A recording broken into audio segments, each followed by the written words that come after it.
Everyone, welcome to the YouTube channel mission NEET physics exam. And guys, आज के इस video में हम डिस्कस करेंगे इलेक्ट्रॉनिक्स का एक और इम्पोर्टेंट फॉर्मूला जो कि है about the inverting and non inverting amplifier.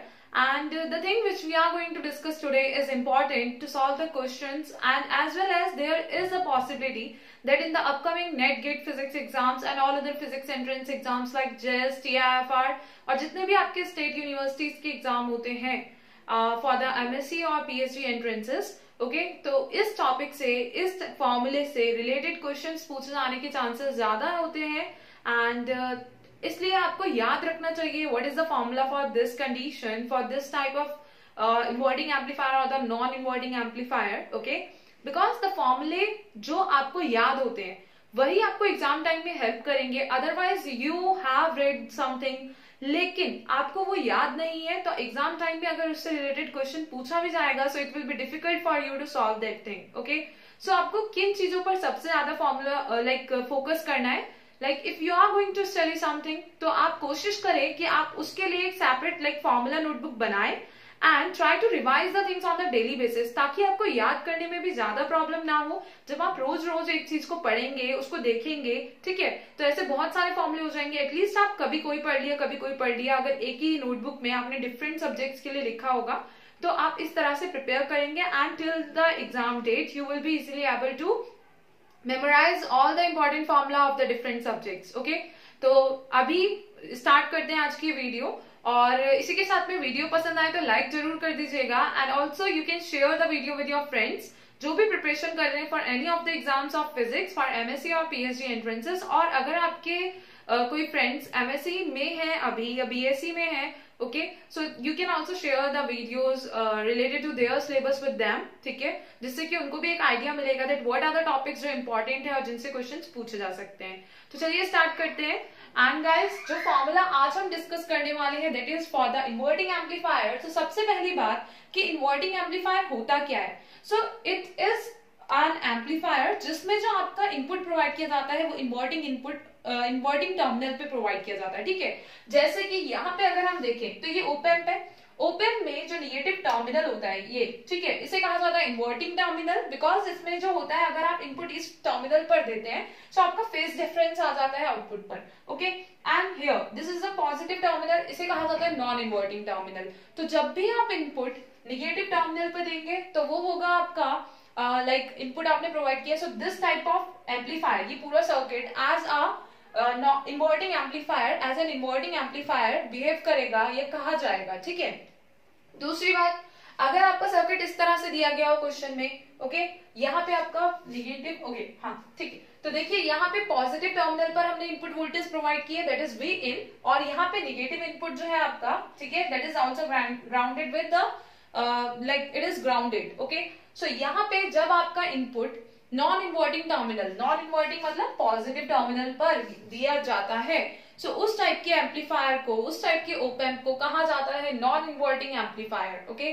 Now next thing is, कौन सा इंपॉर्टेंट फॉर्मूला जो हमें पता होना चाहिए। पहले तो हमारे को सर्किट दिया गया क्वेश्चन में, ठीक है, हमने आइडेंटिफाई कर लिया इन्वर्टिंग है या नॉन इन्वर्टिंग है by looking at the input given to that circuit और दैट ओप एम्प कि कहाँ पे इनपुट दिया गया है, ओके। सो वो पता चल गया। Next step is to find the gain. अगर आपसे गेन फाइंड करने के लिए पूछा जाए ऐसे सर्किट्स के लिए तो कैसे फाइंड करना है, आउटपुट वोल्टेज पूछी जाए तो कैसे फाइंड करनी है।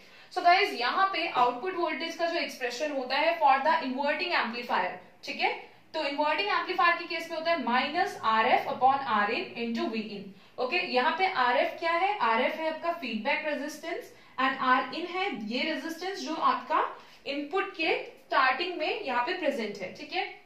जो यहाँ पे ये Rin है, Rin की वैल्यू आपको क्वेश्चन में दी गई होगी, कुछ भी दिया गया हो सकता है, 5 ओम, 5 किलो ओम या कुछ भी वैल्यू गिवन हो सकती है, ठीक है, यहाँ पे भी दी गई होगी। So let's say 6 kilo ohm या कुछ भी, इट्स जस्ट एन एग्जांपल, ठीक है।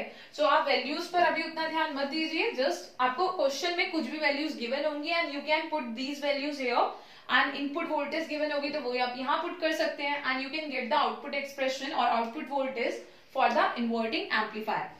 दूसरी बात आती है, अब अगर पूछा गया हो कि वोल्टेज गेन क्या होगा, ये जस्ट गेन भी लिखा जाता है, सो ऑप्शंस में भी आप देख सकते हैं, अगर ऑप्शनल है वहां पे तो ऑप्शंस में अगर आपको वोल्ट्स में आंसर दिया गया तो वोल्टेज गेन की बात की जा रही है। एंड जनरली जब गेन बोला जाता है so we consider that as voltage gain, ठीक है। अदरवाइज अगर करंट गेन की बात की जाती है तो वहां पे करंट गेन मेंशन होता है और खाली गेन लिखा गया हो तो मोस्ट ऑफ द टाइम वो वोल्टेज गेन की ही बात कर रहे हैं, ठीक है।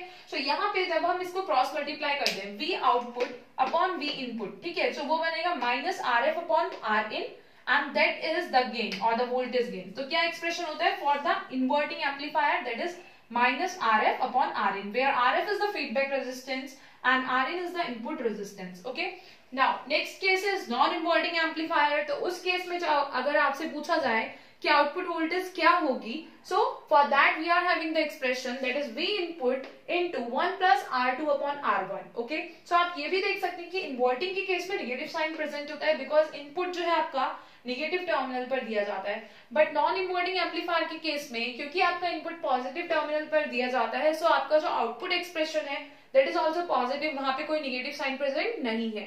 So it is V output is equal to V input 1 plus R2 upon R1। अब बात आती है R2 अपॉन R1 कहां से आएंगे और क्या वैल्यूज होंगी इनकी। So from the diagram you can see कि यहाँ पे जो रेजिस्टेंस प्रेजेंट होगा एज अ फीडबैक रेजिस्टेंस, अगर हम इसको ऊपर ले लेते हैं यहाँ पे नेगेटिव टर्मिनल लेके, सो ये एज अ फीडबैक रेजिस्टेंस होता, so that is the same, ठीक है। RF भी लिखा हो सकता है इसकी जगह पर और अपॉन R1, ठीक है, क्योंकि अब ये इनपुट नहीं है एज अ, तो इसलिए R1 लिखा है, RN नहीं लिखा है यहाँ पे।